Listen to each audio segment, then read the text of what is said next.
जब कैडनैप उठता है तब कैडनैप को याद था कि प्रोटोटाइप ने उसे बचाया, इसलिए अब प्रोटोटाइप उसका गॉड बन जाता है। लेकिन अभी तक वो उसको प्रे नहीं कर पा रहा था, क्योंकि वो तो दोनों जेल सेल में कैद थे, दोनों ही। और प्रोटोटाइप उसका भगवान था। प्रोटोटाइप को भी इस चीज़ के बारे में पता चल गया कि कैडनैप उसे भगवान समझ रहा है। और उसके बाद प्रोटोटाइप ने किसी तरीके से सारे खिलौनों के ऊपर कांटेक्ट किया, उनके कानों में कांटेक्ट किया और उन्हें बताया कि ये इंसान हमें खिलौना बना रहे हैं, सिर्फ हमें ही पता है, लेकिन हमारे बाकी दोस्त बच्चों को नहीं पता है। हमें एक फ्रीडम की जरूरत होगी। अच्छा, फिर इस फ्रीडम का नाम होने वाला है दी आवर ऑफ जॉय। इस आवर ऑफ जॉय में हम सबकी जरूरत है, सबकी। We have each other and we only need each other.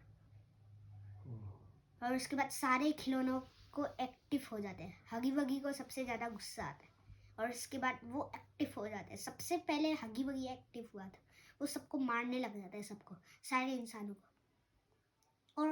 और मोमी एक्टिव हो जाता है। मोमी को थोड़ी देर के बाद पता चलता है कि सारे इंसान ना उसी ट्रेन स्टेशन के पास आ रहे हैं। तो फिर जैसे ही गेट बंद होता है और हगी वगी गेट के पीछे फंस जाते हैं, जिससे इंसान बच जाते हैं, तभी ऊपर से मम्मी आके उन्हें उठा के मार देते, अपने साथ उठा के ले जाते, उन्हें खा लेते। और उसके बाद कुछ लोग ट्रेन के अंदर घुस के किसी तरीके से चले गए थे, लेकिन ट्रेन के अंदर फॉक्सी बू उन पर हमला कर रहा था, लेकिन किसी तरीके से उनमें से एक बच जाते, प्ले केयर में चला जाता है। प्ले केयर में वो भाग ही रहा था, तभी कैडनैप आ जाते हैं, उसके ऊपर हमला कर देते। वेल, हमें चैप्टर 4 के लिए एक आइडिया है कि चैप्टर 4 में क्या होने वाला है, क्योंकि ना हमें चैप्टर 3 वाले गेम में, हाँ एक गेम है, इस चैप्टर 3 के गेम में हमें फोटो दिखा था। इस फोटो में लिखा था पॉपी प्ले टाइम का सर्कस और उनका ये एम्यूजमेंट पार्क। इसका मतलब चैप्टर 4 में हम एम्यूजमेंट पार्क को देखेंगे। वहाँ पर कोई क्लाउन या फिर कोई खतरनाक सा खिलौना होगा जो कि हमारे पीछे पड़ जाएगा। हर जगह में एक विलन, चैप्टर 3 में हमें एक विलन दिखा था हर जगह में। स्कूल में हमें मिला था मिस्टर लाइट की कहानी। मिस्टर लाइट भी बाकी टीचर्स की तरह थी। फिर प्रोटोटाइप ने उससे कांटेक्ट किया, लेकिन ना सारे टीचर्स को ना प्रोटोटाइप के साथ मिलने का मन ही नहीं था, इसलिए वो लोग प्रोटोटाइप से रिजेक्ट कर देते ये ऑफर। और इसलिए कैडनैप को गुस्सा आ जाता है कि उनके भगवान से ऐसा क्यों, इसलिए वो गेट को बंद कर देता है, जिससे ये सारे टीचर्स कभी भी ना निकल पाए। इन सबका नाम वैसे मिस्टर लाइट है। Mister light.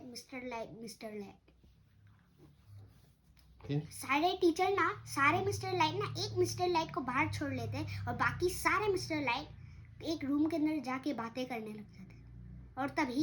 और जब वो सारे मिस्टर लाइट बाहर आते हैं तो वो देखते कि बाहर वाले मिस्टर लाइट ने तो एक वेपन बना लिया और उस वेपन का उसने नाम रखा बॉर्ब। उन लोगों ने सारे बच्चों को मार दिया था। वेल, कैडनैप और प्रोटोटाइप तो ये बच्चों की सेफ्टी चाहते थे, लेकिन इन लोगों ने तो सारे बच्चों को मार दिया था। भूख के मारे बाहर वाला मिस्टर लाइट अपने ही बहनों को मार देते हैं, अपने ही दूसरे मिस्टर लाइट को अपने बॉर्ब वेपन की मदद से। बॉर्ब वेपन में प्लास्टिक और एक नुकीला लकड़ी, उसके ऊपर कुछ प्लास्टिक और प्लास्टिक में चिपका हुआ नुकीले पेंसिल्स, और ये उसका वेपन बन गया। जब वो बाकी सबसे फाइट कर रहा था ना, बाकी वाले से, तो फिर उन सब ने किसी तरीके से उसके मुंह को फाड़ दिया था। उसका मुंह पूरा ऐसा अंदर का देख पा रहे, लेकिन फिर भी उन सबको मार दिया। उसके मिस्टर लाइट के कपड़े फट गए थे।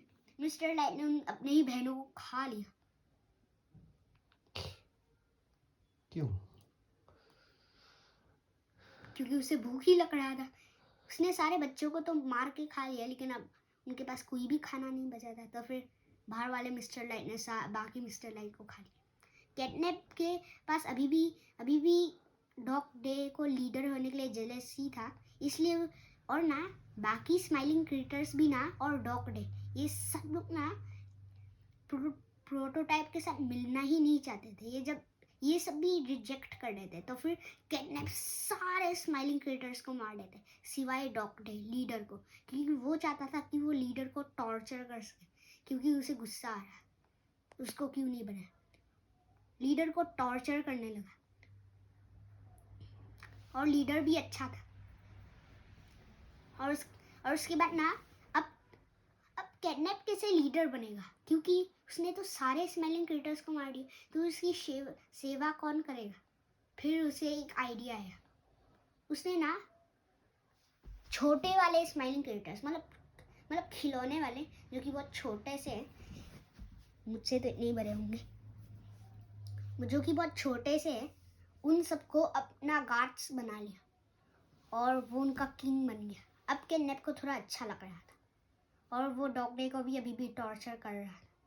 छोटे स्माइलिंग क्रिएटर्स ने डील को हाँ कर दी। जो छोटे स्माइलिंग क्रिएटर्स जो नहीं मना कर रहे थे, उनको ये कैटनैप खा लिया था।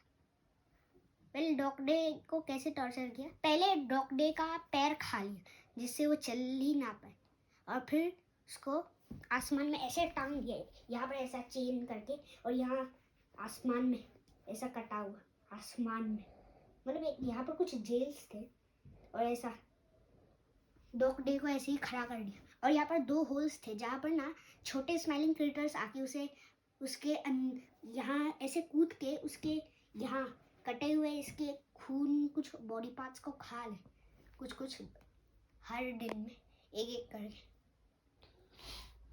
कहानी खत्म होने वाला है। हाँ, खत्म होने वाले। और उसके बाद ना किसी मिस्सी, वो भी एक खिलौना था, जो कि हगी वगी का उल्टा वर्जन है।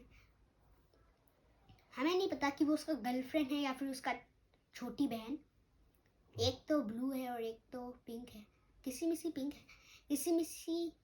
किसी मिस्सी भी कुछ को मारने लग जाती है, और वो ना किसी के साथ दोस्ती मिला लेते, और वो है ओली नाम का एक खिलौना, जिसकी आवाज़ बच्चे जैसी है। उसके साथ वो टीम कर लेते हैं और सबको मारने लग जाते हैं। जैसे जैसे वो लोग मारते ही जा रहे थे, वो लोग फ्लावर के पास पहुंच जाते। फ्लावर के पास पहुंचने के बाद वो लोग पॉपी से मिलते। पॉपी उन्हें कहते कि तुम्हें नहीं लग रहा कि हम लोग गलत चीज़ें कर रहे हैं, हमें प्रोटोटाइप के साथ मिलना ही नहीं चाहिए, मुझे तो ऐसा लगता है। तुम सुन रहे हो इनके चीखने की आवाज़, दौड़ने की आवाज़, छुपने की आवाज़। ये लोग सारे चीज़ें ट्राई कर रहे हैं, क्या हम लोग इन्हें बचाने जाए। और इसके बाद किसी मिस्सी बोलते कि कैसे बचाने जाए, वो लोग तो पहले से ही मर गए। और उसके बाद उन लोगों ने एक आइडिया बनाया।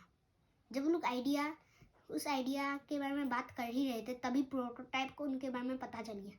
उन लोगों ने प्रोटोटाइप ना वहाँ पर आ गया, और पॉपी को जेल सेल में कैद कर लिया। लेकिन पॉपी ने तो प्लान को वो जल्दी से पहले से ही बता लिया था, इसलिए सारा प्लान का अकॉर्डिंग करने लगे।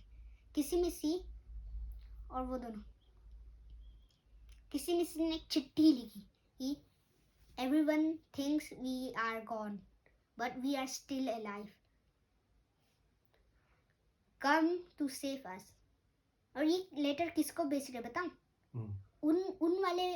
उन वाले वर्कर्स को जिन लोगों ने छुट्टी लिया था, पॉपी प्ले टाइम फैक्ट्री से छुट्टी लेने वाले, तो फिर अच्छा, उनको ही लेटर बेच रहे थे।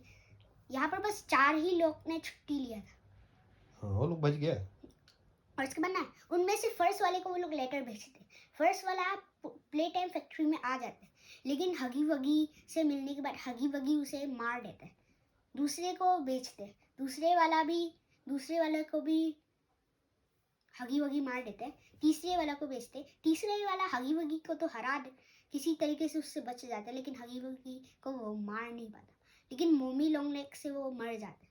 और लास्ट जो कि हम लोग है, जो कि गेम के अंदर जो कैरेक्टर है उसके पीओवी से जो खेल है ना, उसके पीओवी से वो, तो फिर वो आया और सबको मार गिरा। अच्छा, कहानी एंडिंग। हाँ, चैप्टर 1 में तो हम लोग ने हगी वगी से लड़ा था और उसके बाद हम लोग ने पॉपी को फ्री कर दिया।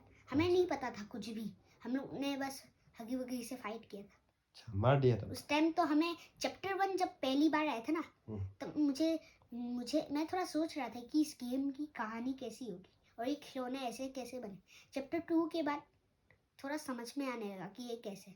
चैप्टर 2 में तो कि पॉपी अच्छा हो गया और किसी मिस्सी भी दिखा, लेकिन हमें नहीं पता था कि किसी मिस्सी के बारे। और चैप्टर 3, अच्छा, अभी जो कहानी खत्म हो गया, मार दिया ना उसको। वेल हाँ, हम लोग ने मैं बताता हूँ कि हर चैप्टर में हम कितने लोग को मारे। अच्छा, फर्स्ट चैप्टर में तो हम ओके, चैप्टर 1 में हम लोग ने